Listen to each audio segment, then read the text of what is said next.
kita perjalanan menuju jembatan Pulau Balang, jembatan penghubung yang akan mempermudah akses masyarakat Penajam Pasir Utara menuju kota Balikpapan. Cuman disayangkan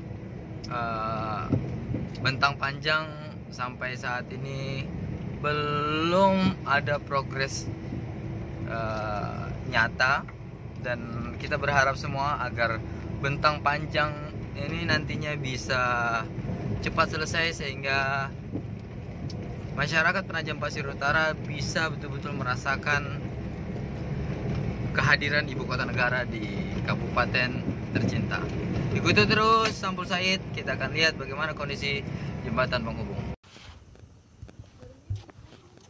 Saat ini kita tepat di jembatan Pulau Balang, bentang pendek yang menghubungkan Kabupaten Penajam Pasir Utara dengan kota Balikpapan. Cuman seperti kita ketahui, kondisi saat ini jembatan penghubung Balikpapan dan Penajam Pasir Utara ini untuk bentang panjangnya belum terselesaikan.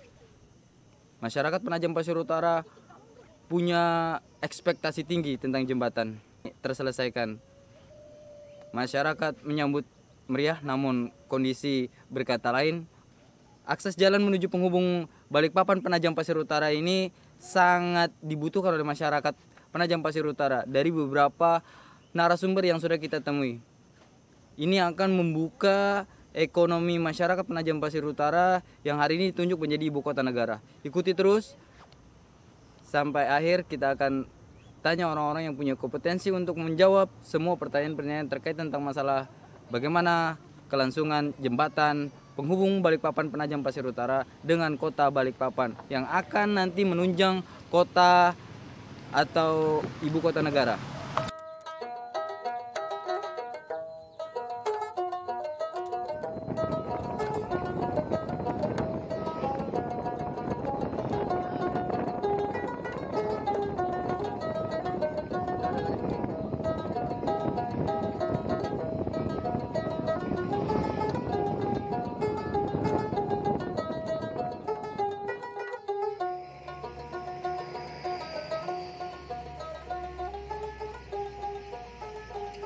Pada saat itu memang untuk mensupport Pulau Balang, jalan akses mendekat ini.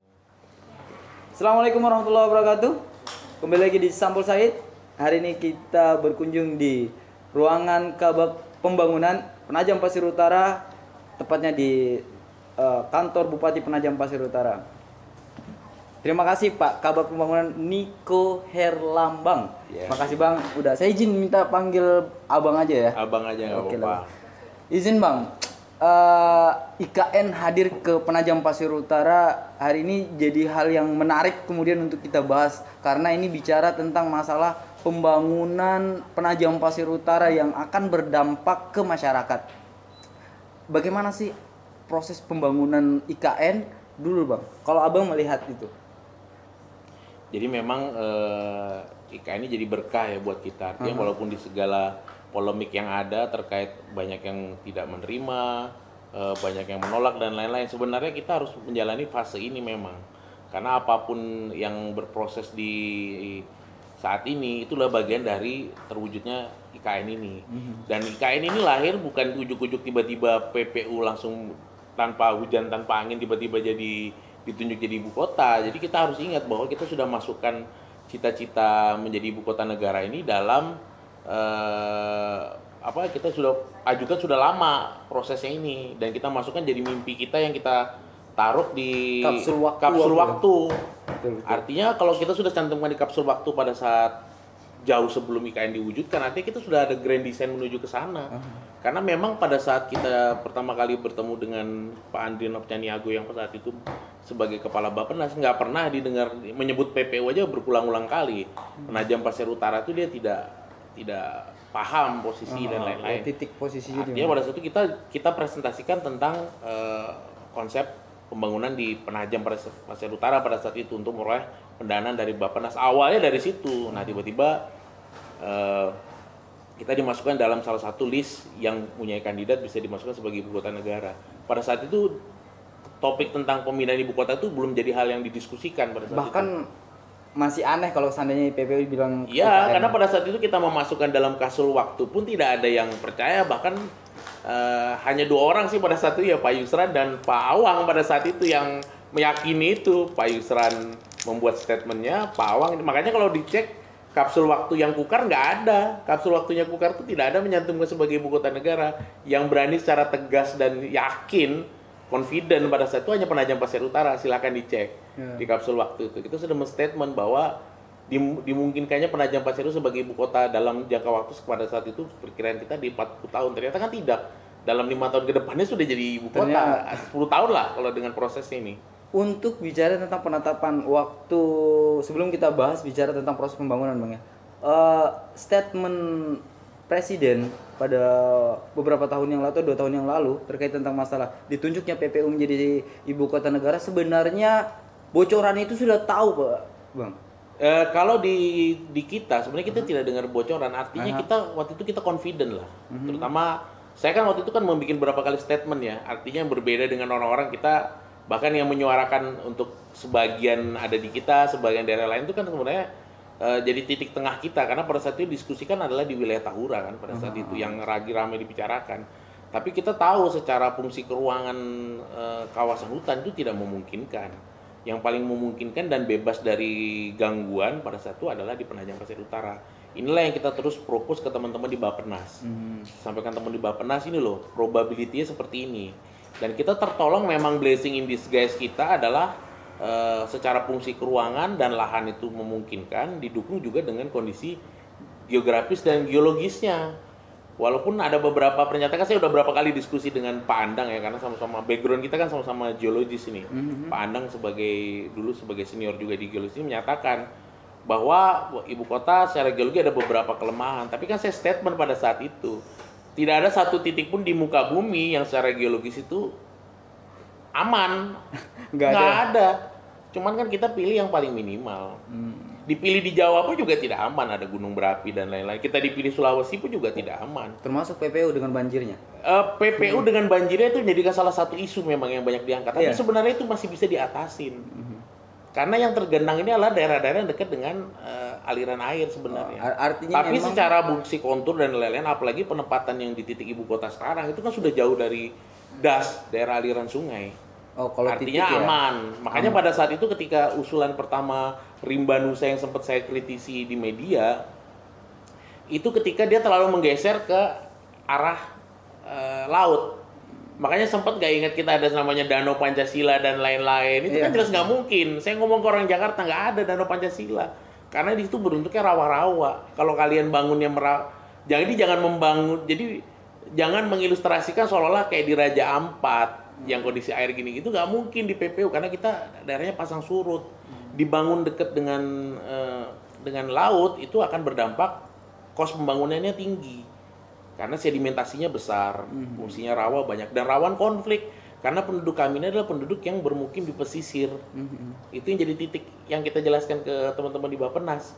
Makanya coba perhatikan desain ibu kota yang dimenangkan oleh teman-teman Urban Plus, Rimba Nusa, itu agak sedikit bergeser dengan yang sekarang dijadikan lokasi inti, kawasan inti pusat pemerintahan. Wah, menarik nih bicara tentang proses titik, terus kemudian gambaran desain besar untuk di tataran pemerintah Kabupaten Penajam Pasir Utara sendiri yang ditunjuk salah satu atau salah satu wilayah yang ditunjuk jadi ibu kota negara. Desain apa yang sudah dipersiapkan dan apakah sudah sinkron nggak sih apa yang diharapkan pemerintah dalam arti ini masyarakat PPU menjadi sebuah kebutuhan masyarakat PPU dengan hadirnya IKN? Jadi memang gini, jadi perbincangan kita yang paling mendasar tuh seperti ini. Setelah ada ibu kota ini PPU jadi apa?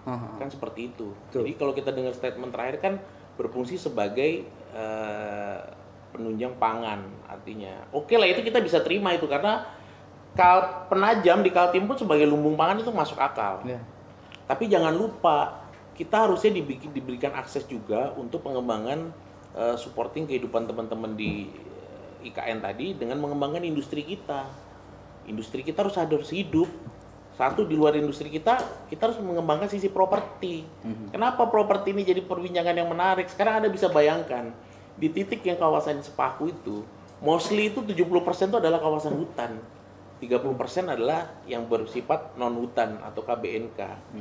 Dan sebagian KBNK ini kan terokupasi untuk pengembangan kawasan inti pusat pemerintahan.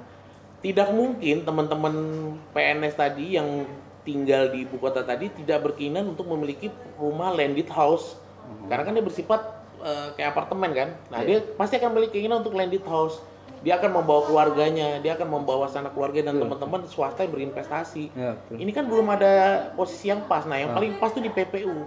Karena kalau geser ke arah Tukar, obstacle terbesar itu Tahura.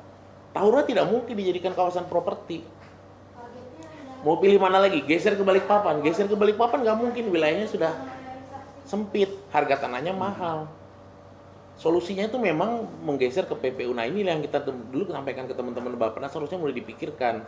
Selain sebagai lumbung pangan, kita juga diberikan akses untuk dibangun properti-properti dan juga kawasan industri. Terkait tentang masalah infrastruktur sendiri, Bang, terkait kondisi saat ini, apakah desain Penajam Pasir Utara untuk mempersiapkan hadirnya IKN untuk menunjang, saya ulangi lagi, untuk menunjang masyarakat kita itu sudah terformula saat ini? Kalau dari grand design yang kita usulkan, beberapa usulan kita tuh sebenarnya secara umum terkait dengan infrastruktur sudah hampir terpenuhi.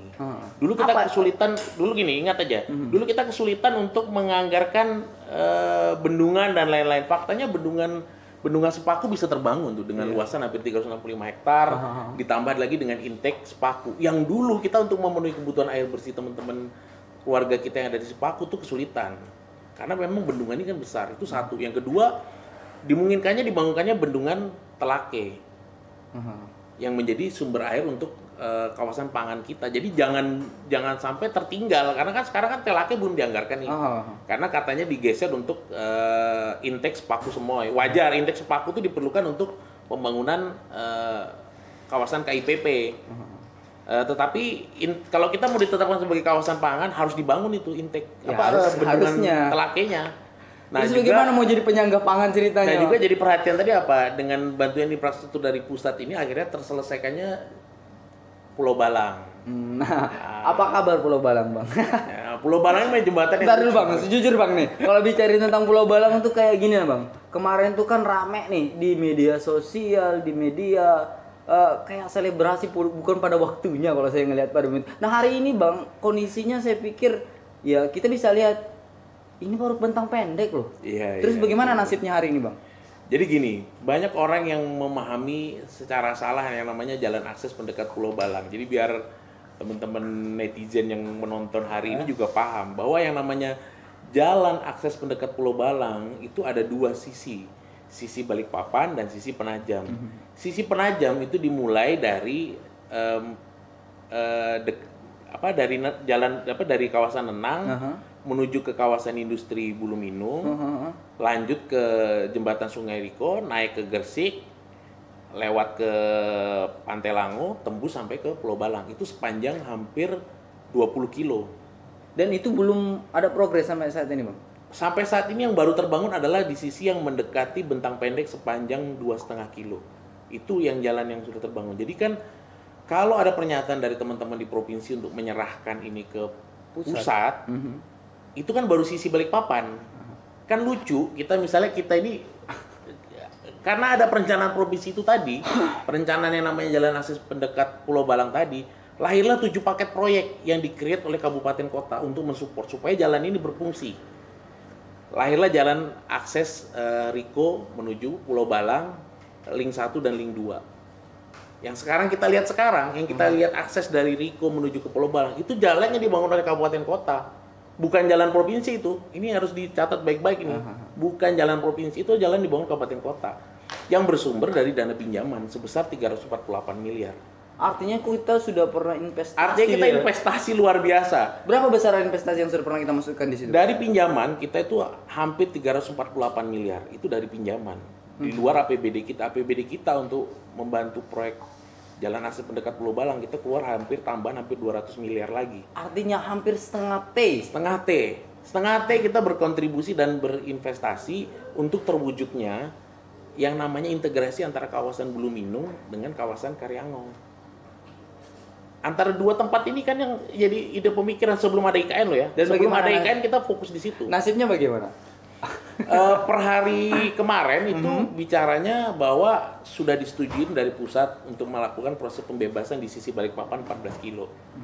Nah harapan kita teman-teman di provinsi juga memikirkan 20 kilo yang di Balikpapan, di Penajam ini seperti apa. Karena kalau ini tidak terbangun, konektivitas antara kawasan industri Buluminung dan kawasan Karyawan tidak terjadi. Ya, betul. Dampaknya apa? Kalau kemarin itu dibangun tepat waktu, itu sekarang posisi pembangunan IKN, dua pelabuhan ini bisa berfungsi dengan baik dan benar. Karena sekarang tidak bisa tergunakan secara baik karena terlalu jauh. Alasannya kan selalu keuangan katanya. Tapi juga tadi tanda tanya kita teman-teman di daerah, bagaimana kalau kotanya kondisi keuangan sulit, kenapa kok ada banku-banku daerah lain tuh bisa sampai 300 miliar, 100 miliar, itu kan banku. Iya. Sementara ini proyek yang memang digagas teman-teman PU provinsi. Harusnya ada perhatian dong.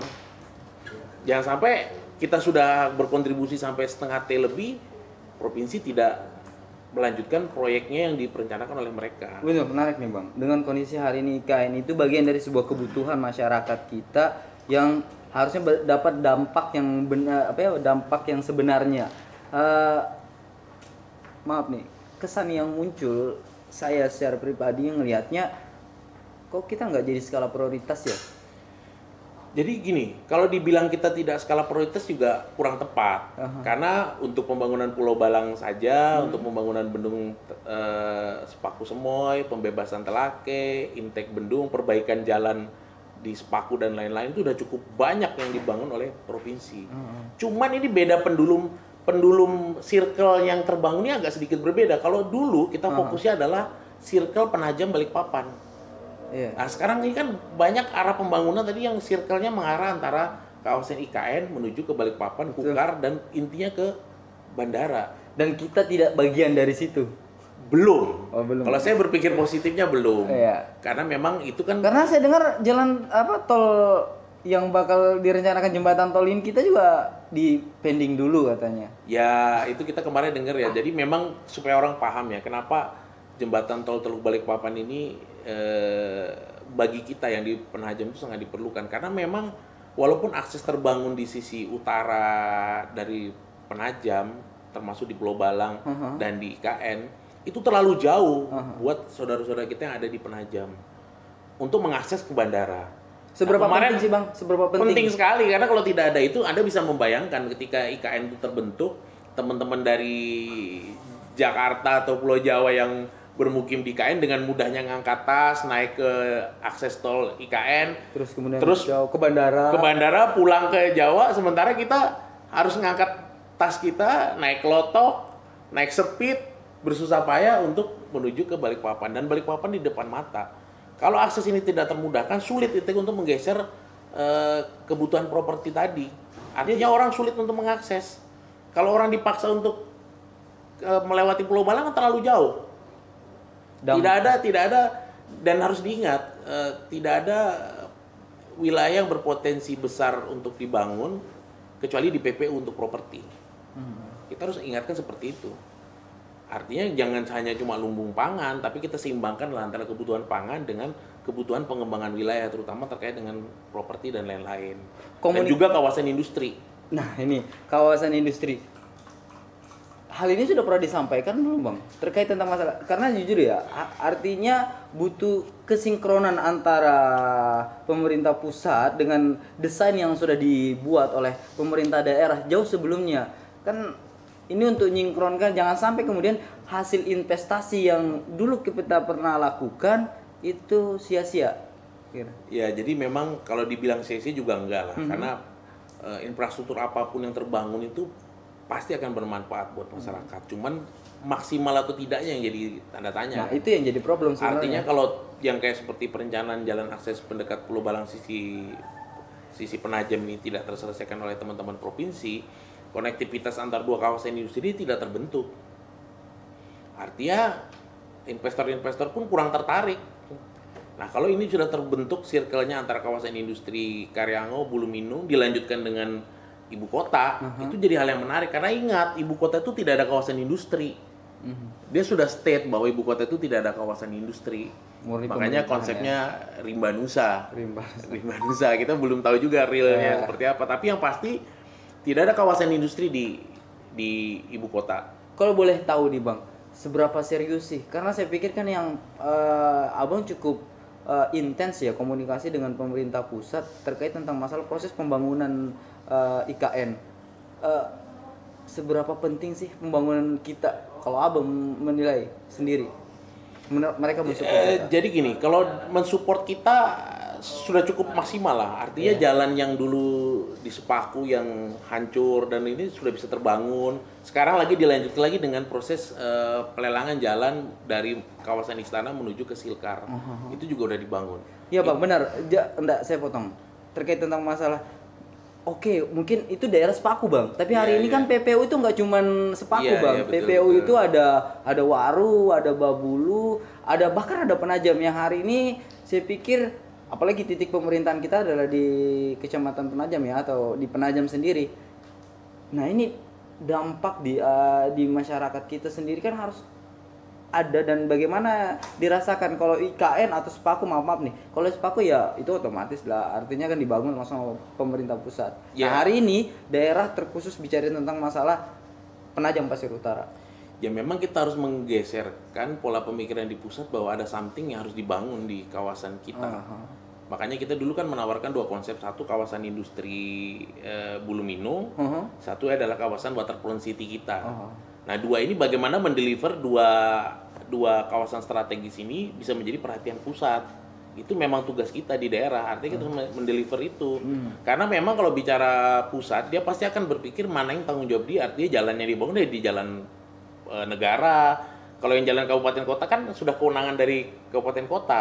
Nah, makanya kemarin kita kan sempat mengusulkan seharusnya memang ada skema pendanaan terpisah untuk daerah-daerah yang berdekatan dengan ibu kota, apalagi daerah asal seperti Penajam dan Kukar. Harusnya ada dong skema di APBN yang ada kucuran dana sendiri yang bisa kita kelola, yang bisa dibangun oleh daerah. Nah, itu yang kita coba usulkan sebenarnya. Nah, kemarin sempat kita tanyakan ke Menteri PUPR terkait tentang masalah pembangunan. Ya, cuman di situ agak masih ngawang ya karena dia jawab daerah penyangga juga akan didukung. Dalam konteks ya hari ini kita belum melihat secara utuh karena saya pikir Sepaku akan menjadi IKN dan Penajam Waru Babulu itu masih abu-abu. Enggakah begitu, Bang? Tadi kita harus bersepakat seperti ini. Pusat itu baru bisa membangun setelah ada proyek yang berkaitan dengan pemerintah pusat. Harus ada jalan negaranya, harus ada bendungannya, harus ada jembatannya, harus ada kawasan mana yang mau dibangun. Nah, mau nggak mau kita harus menyajikan ke pusat. Ini loh, something yang bisa didevelop oleh teman-teman di pusat.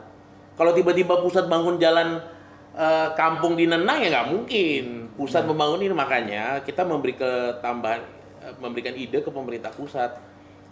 Kasih dong uangnya ke kita. Betul. Dan hari ini nggak ada bisa ada membangun karena gini loh. Jadi jangan salah ya. Kita di kabupaten kota di Penajam ini kita sudah bangun jalan tuh ribuan kilo.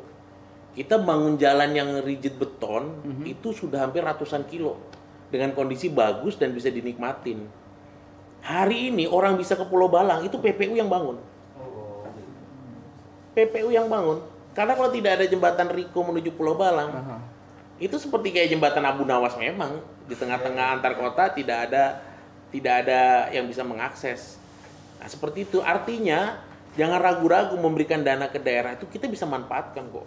Dan hari ini belum dilakukan oleh pemerintah pusat. Ya sementara kan pembahasannya baru di RUU EKN. Artinya sudah pernah disampaikan untuk belum, Bang? Perubahan skema khusus untuk daerah asal dan lain-lain itu kan harus ada undang-undang terpisah yang dibahas. Sudah pernah diajukan tidak terkait tentang masalah Kita selalu mendiskusikan dengan teman-teman Bappenas, kita sudah selalu menyampaikan dan janjinya kan akan dikaji, akan diberikan masukan, tetapi untuk pembahasan undang-undang IKN kan itu tidak jadi substansi pembahasan di IKN.